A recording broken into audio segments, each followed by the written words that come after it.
بسم اللہ الرحمن الرحیم نحمد ونصلی ونصلی علی رسولہ الکریم اما بعد فاعوذ باللہ من الشیطان الرجیم بسم اللہ الرحمن الرحیم۔ کیا خوب کہا ہے اقبال نے کہ خدا کی رضا چاہتے ہیں دو عالم، خدا چاہتا ہے رضائے محمد صلی اللہ علیہ وآلہ وسلم۔ تماشا تو دیکھو دوزخ کی آگ کا، لگائے خدا بھجائے محمد۔ تعجب تو یہ ہے کہ جنت اعلیٰ بنائے خدا اور بسائے محمد صلی اللہ علیہ وآلہ وسلم۔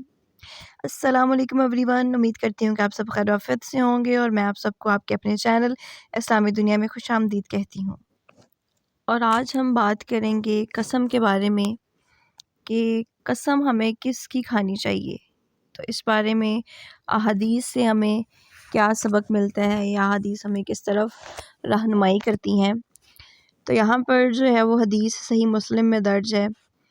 جس میں ایک صحابی جن کا نام لیث ہے، انہوں نے جو ہے وہ حضرت عبداللہ رضی اللہ تعالیٰ عنہ سے، اور انہوں نے رسول اکرم صلی اللہ علیہ وآلہ وسلم سے روایت کی کہ آپ صلی اللہ علیہ وآلہ وسلم نے عمر بن خطاب کو ایک قافلے میں پایا، اور عمر رضی اللہ تعالیٰ عنہ اپنے والد کی قسم کھا رہے تھے۔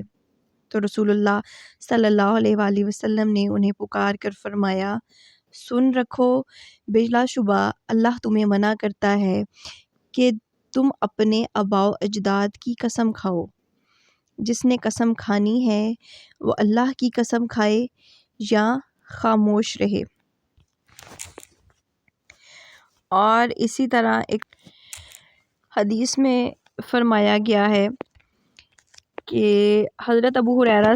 سے روایت ہے کہ انہوں نے فرمایا کہ رسول اکرم صلی اللہ علیہ وآلہ وسلم نے فرمایا، تم میں سے جس نے حلف اٹھایا یعنی قسم اٹھائی اور اپنے حلف میں کہا کہ لات کی قسم، تو وہ لا الہ الا اللہ کہے، اور جس نے اپنے ساتھی سے کہا آؤ جوا کھیلیں، تو وہ صدقہ کرے۔ یہاں پر میں اس کو تھوڑا سا کلیئر کرتی چلوں،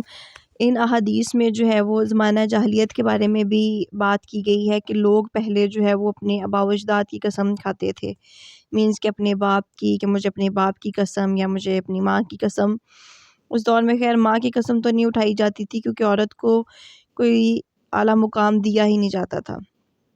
تو والد کی زیادہ قسم اٹھاتے تھے۔ تو رسول اکرم صلی اللہ علیہ وآلہ وسلم نے اس چیز سے منع فرمایا، اور آپ صلی اللہ علیہ وآلہ وسلم نے فرمایا یا تو قسم اٹھاؤ ہی نہ، خاموش رہو، لیکن اگر اٹھانی بھی ہے تو اللہ کی قسم اٹھاؤ۔ اگر تمہیں بہت سخت ضرورت پڑ گئی ہے تو صرف اللہ کی قسم اٹھاؤ، کیونکہ آباء و اجداد کی یا کسی انسان کی قسم اٹھانا ہمارے لیے جائز نہیں ہے۔ اسی طرح دوسری حدیث کا بھی میں مفہوم کلیئر کرتی چلوں کہ تم میں سے جس نے حلف اٹھایا، اس سے مراد یہ ہے کہ جس نے کوئی قسم کھائی تو